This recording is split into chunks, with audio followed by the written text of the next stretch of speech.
আসসালামু আলাইকুম। আশা করি যে যেখানে আছেন সুস্থ আছেন। কিউবা মিচেল বসুন্ধরা কিংসে আর থাকছেন না। প্রশ্নটা হচ্ছে, কি এমন ঘটলো মাত্র 5 মাসের ব্যবধানে কিউবা মিচেলকে বসুন্ধরা কিংস ছেড়ে যেতে হচ্ছে? কি এমন আচরণ বসুন্ধরা কিংস এই কিউবা মিচেলের সাথে করলো?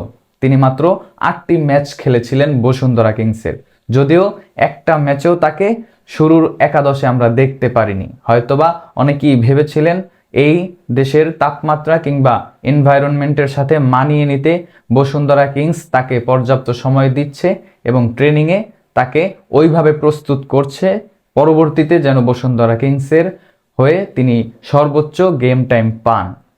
কিন্তু 5 মাসের ব্যবধানেই পুরো মুদ্রার উল্টো পিঠটা দেখিয়ে দিলেন বসুন্ধরা কিংস। এই তো মাত্র কয়েকদিন আগে তারিক কাজীর সঙ্গেও বসুন্ধরা কিংস সেম কাজটাই করেছে। পেমেন্ট ইস্যুর কারণে তারিক কাজী বাধ্য হয়েছেন বসুন্ধরা কিংস ছেড়ে তার পুরনো ঠিকানায় যেতে। ঠিক 5 মাসের ব্যবধানে কিউবা মিচেলের সঙ্গেও এই একই ঘটনা ঘটল।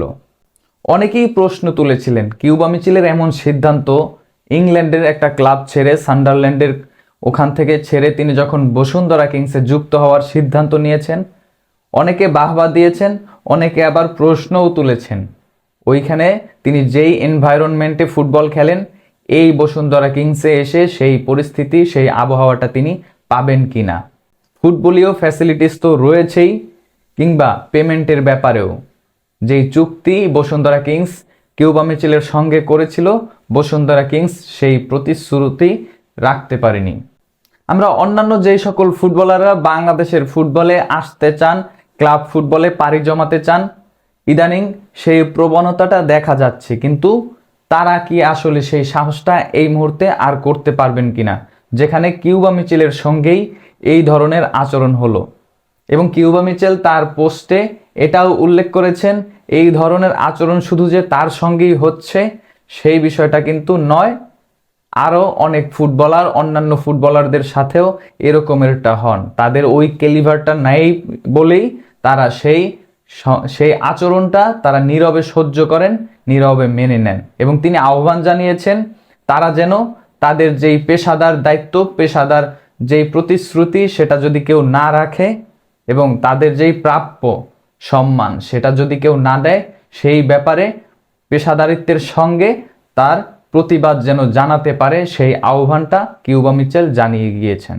বসুন্ধরা কিংসকে বাংলাদেশের সবচেয়ে ধনী ক্লাব অনেকেই আখ্যায়িত করেন এবং সবচেয়ে ফ্যাসিলিটিসের জায়গা থেকে বসুন্ধরা কিংস অন্যান্য ক্লাবের থেকে বাংলাদেশে সবচেয়ে বেশি ফ্যাসিলিটিস দেন, এই রকমের তাদের প্রতি অনেকেই ধারণা পোষণ করেন। কিন্তু আদৌ সেই জায়গাটা বসুন্ধরা কিংস রাখতেই পারেনি।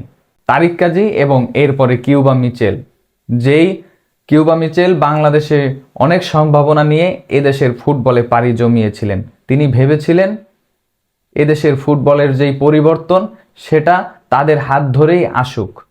কিউবা মিচেলরা সিদ্ধান্ত নিয়েছিলেন বাংলাদেশের ফুটবলটা যেন উন্নতির দিকে যায়, কিন্তু তাদের সেই সিদ্ধান্তকে বুড়ো আঙ্গুল দেখিয়ে তাদেরকে পেমেন্টটাও ঠিকমতো দিচ্ছে না বসুন্ধরা কিংস।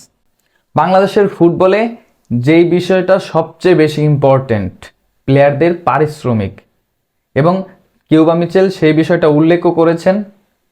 সিরিয়াস একটা ইস্যু পেমেন্ট। একজন প্লেয়ার তার প্রাপ্য যেই সম্মানীটুকু সেটা যদি না পায় তাহলে তার সেই কেরিয়ার সামনের দিকেই বা কিভাবে যাবে।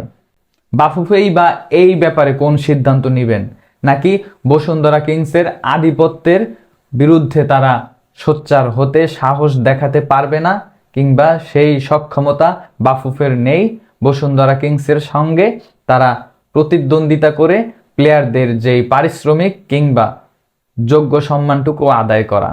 তবে কিউবা মিচেলের এই ধরনের সিদ্ধান্তকে আমি অন্তত স্যালুট জানাই।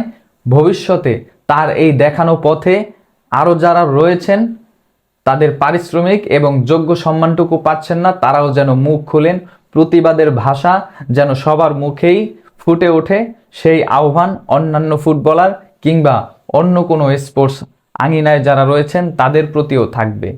কেননা কিউবা মিচেল কিংবা তারিক কাজীরা যেই সিদ্ধান্ত নিয়েছেন এবং আঙুল দিয়ে দেখিয়ে গিয়েছেন এদেশের ফুটবলের যেই অবস্থা, বাজে অবস্থা, সেটা পরিবর্তন হতে হলে সবার তাদের মতোই মুখ খুলতে হবে।